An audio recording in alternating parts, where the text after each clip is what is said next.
आपल्या राज्यामध्ये सध्या योजनांची स्थिती काय आहे, किती गावांपर्यंत पाणी पोचलं आहे, की पुढचं प्लान कसं आहे, निधीची कमतरता आहे का, या सगळ्या गोष्टींचा विषय मला तरी वाटतं की त्या ठिकाणी विचारला जाईल आणि मी ती तयारी करून रेडी आहे. एखादा अवघड प्रश्न आला तर सोडवता येईल का? हे बघा, ज्या डिपार्टमेंटमध्ये आपण काम करतोय रात्रंदिवस आपल्याला त्याच्यामधली माहिती असतेच, पण तरीसुद्धा अवघड प्रश्न आला तर निश्चितपणाने उत्तर देण्याचा प्रयत्न करू आणि जर नाही देता आलं तर वरिष्ठ आहेत सांभाळणारे आम्हाला वरिष्ठ आहेत सांभाळणारे आम्हाला. नाराज कोणीही नाही. नेमकं कारण आता 64 वर्ष वय झालं. पंतप्रधान नरेंद्र मोदी संवाद आज महायुतीच्या सगळ्या आमदारांसोबत साधणार आहेत. नवे आमदार आहेत, त्यांना सुद्धा संधी आज मिळेल थेट बोलण्याची, थेट उत्तर देण्याची. हे बघा, ही देशामधली किंवा राज्यामधली पहिली घटना असेल की एक पंतप्रधान एखादं नवीन सरकार आल्यानंतर आमदारांशी आपल्या राज्याच्या बाबतीमध्ये आढावा घेतात, त्याचबरोबर राज्याच्या करता काय केलं पाहिजे, व केंद्रीय योजना असतील, राज्य योजना असतील, निधीचा विषय असेल, या बाबतीमध्ये चर्चा करतात. मला तरी असं वाटतं की माझ्या 25 वर्षाच्या आमदारकीच्या काळामध्ये ही पहिली वेळ आहे की पंतप्रधानाबरोबर आमच्यासारख्या कार्यकर्त्याला बोलण्याची संधी मिळते आहे. तुमच्यावरती विशेष लक्ष असेल का? कारण पाणी प्रत्येक घरापर्यंत पोहोचण्याची जबाबदारी पंतप्रधानांनी उचलली होती आणि तुमच्याकडे तो विभाग आहे, त्यामुळे निश्चितपणाने आपण सांगितलेली गोष्ट सत्य आहे की पाणी पुरवठा ही सगळ्यात महत्त्वाची बाब असल्यामुळे फक्त आपल्या राज्यापुरता हा विषय नसून पूर्ण देशाचा विषय आहे. त्यामुळे आपल्या राज्यामध्ये सध्या योजनांची स्थिती काय आहे, किती गावांपर्यंत पाणी पोचलं आहे, की पुढचं प्लान कसं आहे, निधीची कमतरता आहे का, या सगळ्या गोष्टींचा विषय मला तरी वाटतं की त्या ठिकाणी विचारला जाईल आणि मी ती तयारी करून रेडी आहे. एखादा अवघड प्रश्न आला तर सोडवता येईल का?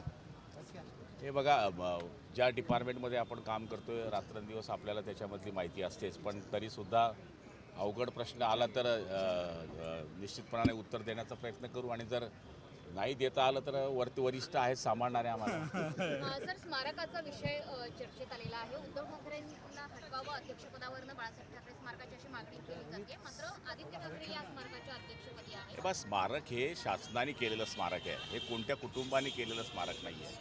याला पैसे शासन देते आहे आणि बाळासाहेब ही कोणाची प्रॉपर्टी नाही आहे, ही सगळ्यांची प्रॉपर्टी आहे. हिंदू हृदय सम्राट शिवसेना प्रमुख बाळासाहेब ठाकरेंमुळेच आज गुलाबराव पाटील विधान भवनाच्या समोर उभा आहे. त्यामुळे मला तरी असं वाटतं की ते स्मारक सगळ्यांचं आहे. देव्हाऱ्याला जसं महत्त्व आहे तसं आमच्या त्या स्मारकाला महत्त्व आहे. नाराज कोणीही नाही. नेमकं कारण आता 64 वर्ष वय झालं. पंतप्रधान नरेंद्र मोदी संवाद आज महायुतीच्या सगळ्या आमदारांसोबत साधणार आहेत. नवे आमदार आहेत, त्यांना सुद्धा संधी आज मिळेल थेट बोलण्याची, थेट उत्तर देण्याची. हे बघा, ही देशामधली किंवा राज्यामधली पहिली घटना असेल की एक पंतप्रधान एखादं नवीन सरकार आल्यानंतर आमदारांशी आपल्या राज्याच्या बाबतीमध्ये आढावा घेतात, त्याचबरोबर राज्याच्या करता काय केलं पाहिजे, व केंद्रीय योजना असतील, राज्य योजना असतील, निधीचा विषय असेल, या बाबतीमध्ये चर्चा करतात. मला तरी असं वाटतं की माझ्या 25 वर्षाच्या आमदारकीच्या काळामध्ये ही पहिली वेळ आहे की पंतप्रधानाबरोबर आमच्यासारख्या कार्यकर्त्याला बोलण्याची संधी मिळते आहे. तुमच्यावरती विशेष लक्ष असेल का? कारण पाणी प्रत्येक घरापर्यंत पोहोचण्याची जबाबदारी पंतप्रधानांनी उचलली होती आणि तुमच्याकडे तो विभाग आहे, त्यामुळे निश्चितपणाने आपण सांगितलेली गोष्ट सत्य आहे की पाणी पुरवठा ही सगळ्यात महत्त्वाची बाब असल्यामुळे फक्त आपल्या राज्यापुरता हा विषय नसून पूर्ण देशाचा विषय आहे. त्यामुळे आपल्या राज्यामध्ये सध्या योजनांची स्थिती काय आहे, किती गावांपर्यंत पाणी पोचलं आहे, की पुढचं प्लान कसं आहे, निधीची कमतरता आहे का, या सगळ्या गोष्टींचा विषय मला तरी वाटतं की त्या ठिकाणी विचारला जाईल आणि मी ती तयारी करून रेडी आहे. एखादा अवघड प्रश्न आला तर सोडवता येईल का?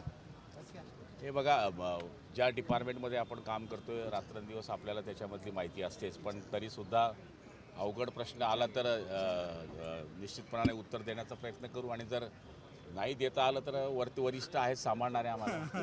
सर, स्मारकाचा विषय चर्चेत आलेला आहे. उद्धव ठाकरेंना हटवावं अध्यक्षपदावरनं बाळासाहेब ठाकरे स्मारकाची अशी मागणी केली जाते, मात्र आदित्य ठाकरे या स्मारकाच्या अध्यक्षपदी आहे. बस, स्मारक हे शासनाने केलेलं स्मारक आहे, हे कोणत्या कुटुंबाने केलेलं स्मारक नाही आहे. याला पैसे शासन देते आहे आणि बाळासाहेब ही कोणाची प्रॉपर्टी नाही आहे, ही सगळ्यांची प्रॉपर्टी आहे. हिंदू हृदय सम्राट शिवसेना प्रमुख बाळासाहेब ठाकरेंमुळेच आज गुलाबराव पाटील विधान भवनाच्या समोर उभा आहे. त्यामुळे मला तरी असं वाटतं की ते स्मारक सगळ्यांचं आहे. देव्हाऱ्याला जसं महत्त्व आहे तसं आमच्या त्या स्मारकाला महत्त्व आहे. चालेल, धन्यवाद सर. इकडे